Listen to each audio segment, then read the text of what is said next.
بسم اللہ الرحمن الرحیم۔ بسم اللہ الرحمن الرحیم۔ السلام علیکم ورحمۃ اللہ۔ ناظرین، میں ہوں احسان اللہ منصور۔ ہم بات کر رہے ہیں کہ اگر ہماری زندگی میں غم آتے ہیں، پریشانیاں آتی ہیں، تو کیا وہ ساتھ اپنے کچھ خیر کے پہلو بھی لے کے آتی ہیں؟ کیا ان کے ساتھ کچھ روشن پہلو بھی ہو سکتے ہیں؟ تو ان میں سے آج جس چیز پر ہم بات کرنے جا رہے ہیں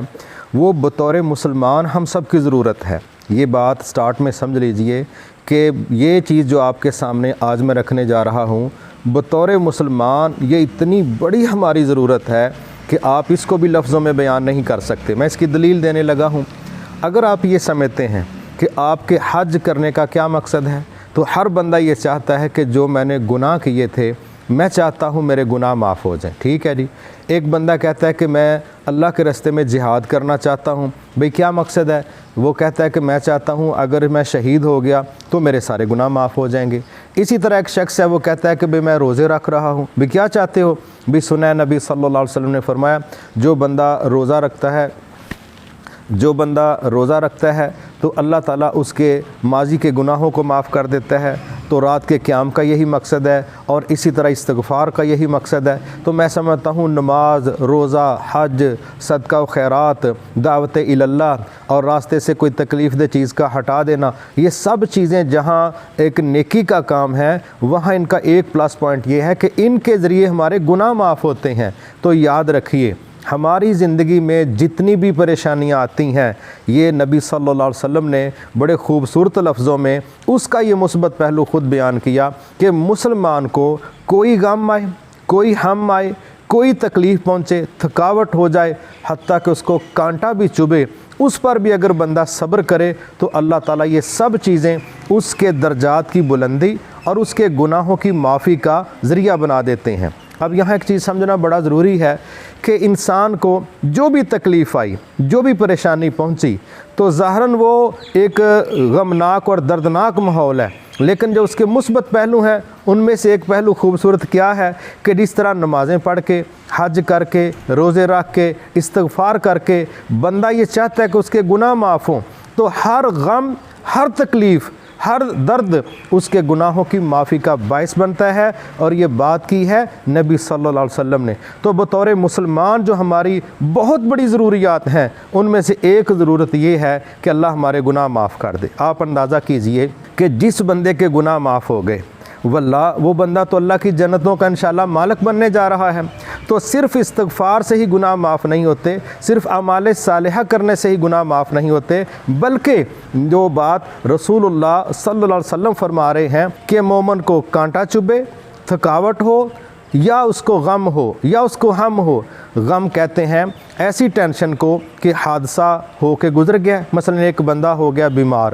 تو خطرہ ہے کہ یہ فوت نہ ہو جائے۔ یہ جو ایڈوانس پریشانی ہے اس کو عربی میں کہتے ہیں ہم، اور جب بندہ فوت ہو جاتا ہے اس کے بعد جو پریشانی ہے اس کو عربی میں کہتے ہیں غم۔ تو اللہ کے نبی صلی اللہ علیہ وسلم فرما رہے ہیں اگر ماضی کی پریشانی ہے وہ بھی گناہوں کی معافی کا باعث بنتی ہے، اگر مستقبل کی کوئی پریشانی ہے، مستقبل کا کوئی خوف ہے، مستقبل کی کوئی ٹینشن ہے، تو وہ بھی ایک مسلمان کے گناہ کی معافی کا باعث بنتی ہے۔ لہٰذا میں یہ سمجھتا ہوں کہ یہ بھی مصیبتوں کا ایک روشن پہلو ہے۔ میں بار بار کہتا ہوں،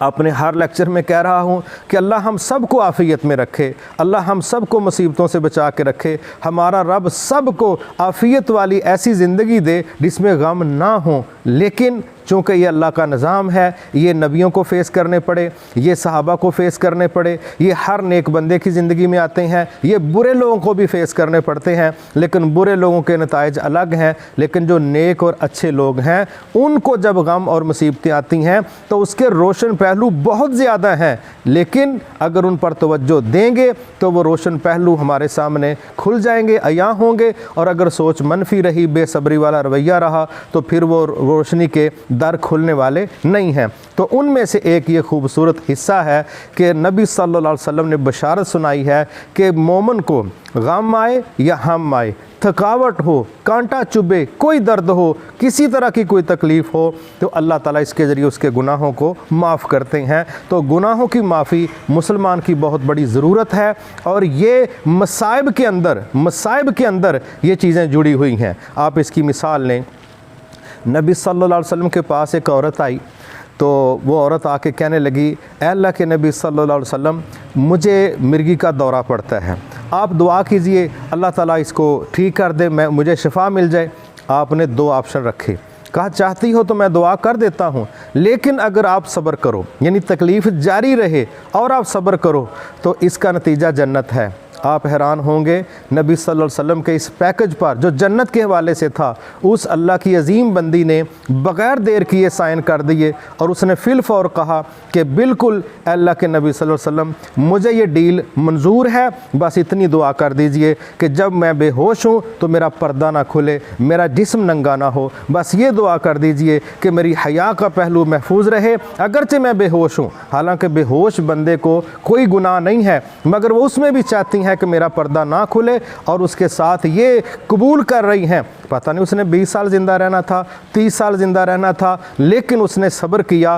اس بات پر کہ یہ 20-30 سال گزر جائیں گے، لیکن اس تکلیف کے نتیجے میں جو مجھے اجر ملے گا اس کا اینڈ جنت پر ہو رہا ہے، تو مجھے یہ ڈیل قبول ہے۔ تو میں یہ سمجھتا ہوں یہ وہ لوگ تھے جنہوں نے صبر کے نام پر تکلیفوں کو برداشت کیا، اور اس بنیاد پر اللہ نے جنتوں کے وعدے بھی مومنوں اور مسلمانوں کے ساتھ کیے ہیں۔ تو یہ بات ہمارے ذہن میں رہنی چاہیے، جب بھی ہمیں کوئی تکلیف ہو، کانٹا چبھے، تھکاوٹ ہو جائے، بخار ہو، سر درد ہو، دانت میں درد ہو، ٹھوکر لگ گئی ہے، بجلی چلی گئی ہے، اندھیرا ہو گیا ہے، مالی نقصان ہو گیا ہے، جو کچھ بھی ہوا ہوگا، ہر طرح کی پریشانی، وہ ماضی کی ہے یا مستقبل کی ہے، جو بھی ہمیں ٹینس کرتی ہے، اس کا ایک روشن پہلو یہ ہے، اس کے نتیجے میں ہمارا رب ہمارے گناہوں کو معاف کرتا ہے۔ تو یہ بھی پہلو ہمارے ذہنوں کے اندر رہنا چاہیے۔ اللہ سے پھر بھی ہم عافیت کا سوال کرتے ہیں۔ اجازت دیجیے، اللہ حافظ، السلام علیکم ورحمۃ اللہ وبرکاتہ۔ مایوس مت ہونا امیدوں کے سمندر میں،